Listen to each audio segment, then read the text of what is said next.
Oh no. Okay, so this video is going to explain some things that I couldn't really talk about last year. I would have cried, but I can talk about it now. I guess I'm over it.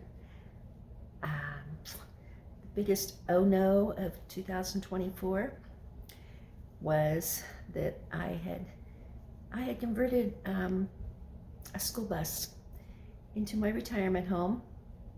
It took me a couple years just to convert it, and money that I had saved. And I was in my 60s when I converted it all by myself. And it was the love of my life, and I wouldn't have traded it for a mansion. But, oh no, I put it on my kid's property, and I must have misunderstood. Anyway, it took me 3 years on there. I put $3,000 into a shed with solar panels, and I had a wood burning stove that I cut wood for every year that I love to cut wood. And it had I put in a propane wall heater, and I had a couple other little heaters for backups. So it took me 3 years to get it really comfortable and make it through the winters, and it was the way, you know, it was nice. So I planned on just staying there, and I had land about an hour away in the mountains, but I kind of put that money, bought the land just so my kids would have an inheritance from me when I died. I mean, I love the land, but I was old, and so, and I'd had an operation, so I figured I'd just kind of live out my days in the bus that I'd worked so hard to make so comfortable for me. But, oh no, I found out that was supposed to be temporary. So I was crushed and heartbroken, but I just headed off to the mountain and laid on the ground, dug 3-foot holes all summer, trying to get something built.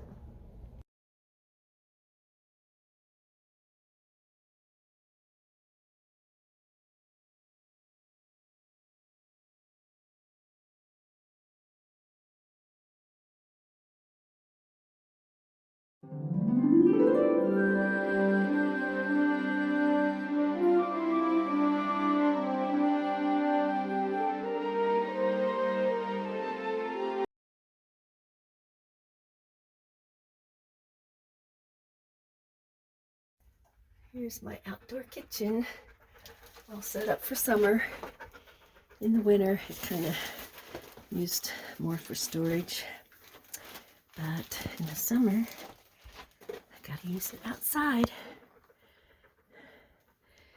And the refrigerator that was there, I'm gonna take up to the cabin, and I was gonna move this over to this spot, but I do have shelves there that I would lose if I moved that over there, because that goes all the way up to that bar. So I don't know. I might move it, I might not. I might just leave it over there. Although it's kind of easier to get to cook if it was just right over here. And I also don't know about the skids for the floor there, because it does provide snakes a place to hide. I'll definitely put a facing on it if I leave it there, which I'm kind of thinking I'm going to leave it. So anyway, I might leave my kitchen part over there. We got all that cleaned out, didn't we, Clovis, huh? I know you want to play your thing. In the meantime, my neighbor let me stay in his cabin. So I did some work on his cabin. The porch was rotting out, actually. So I worked on his cabin for him and kind of upgraded it, because he let me stay there while I worked on my property.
Well, this week I have moved 640 pounds of quickcrete up the mountain. So I'm going to show you that process now because I've got to get another up, not on top of the 600, actually the last 200 pounds up the mountain. So I'm going to show you how I do that. And then I mix it with the water and throw it in the holes and try to get the foundation ready before winter. So I'm making a little just abode to make it that's underneath the code. So it's just a 8 by 15 because you can only build 120 square feet without getting a permit and everything. I had the building department guy come out to the property, check out everything, tell me what I could do and what I couldn't do. So I'm trying to get this little one built because I don't know how generous my neighbor will be letting me stay in his cabin. So I just need a roof over my head right on my property so I can go ahead and pull a permit to build something a little bit bigger to be able to stay in.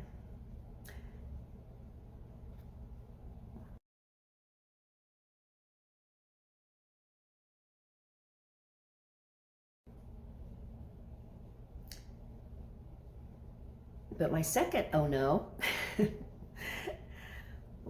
besides being old and digging holes all by myself, was that every afternoon it poured down rain. So I really didn't get full days in on trying to get my little abode built. Every afternoon I'd have to give up. It would be thunder and lightning and pouring down rain. And then also, the neighbor that let me stay in his cabin had gotten, I think it's a Doberman and a pit bull. And I've been bitten by his pit bull.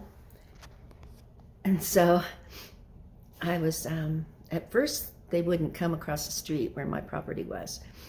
So I would go out in the mornings and try to build instead of being just a prisoner in my cabin because of the dogs. But they decided they could go across the street. So then Clovis and I would be prisoners inside the truck while the dogs jumping all over my truck. And so now I can't really even put a tent on my property or couldn't try to go build very much because the owner of that property would come. It's like just a getaway cabins. He had 5 cabins. And so he would just come basically maybe Friday through Tuesday. And so that kind of cut a lot of days off my week of working. So that slowed me down. part of the second oh no is that I really don't have any money. But, you know, people help me, and I gotta buy me a coffee and all that, and people got me on my Amazon wish list, got me a whole bunch of screws I can start using for my building. So God's helping me just penny by penny to get something built, and I have faith in it. So I'm still working on that. Okay, I was talking about saving every penny for my building, and I do mean every penny goes towards the building. Lately, this last winter, I kind of got off track on that, but normally every penny goes on the building. And so I also climbed up the mountain and pulled down, or cut with my chainsaw, very long lodge poles to help with my building, because I had a free permit in the woods to cut wood. So I got some lodge poles, and I'm going to show you a clip in a minute about how I put oil on them. And one of them I actually put in the ground. Okay, gonna work a little bit on my lodge poles for a break from cement. So I'm gonna scrape some more of the bark off without trying to mess up the log, and then I'll put that on it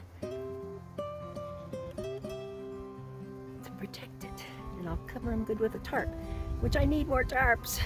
Gosh, they're expensive. Walmart's got a somewhat decent price on tarps, but boy, I spent $40. Of course, it's a big one. It's a 16 by 10, I think, at the local hardware store here last week. Whew. So anyway, getting there. Okay, got enough bark off those to start painting them, or staining them, or oiling them. So, and then I'll turn them over and finish.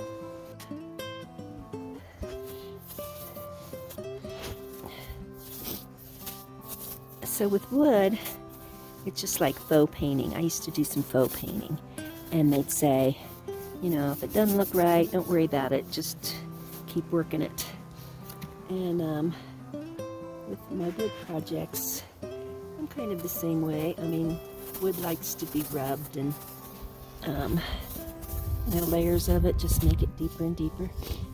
So some of these blondie spots on it, I think are okay, especially those. First pole in the ground. Yeah, I'll probably have to move it next spring, but I don't care. I put it in the ground. Yay!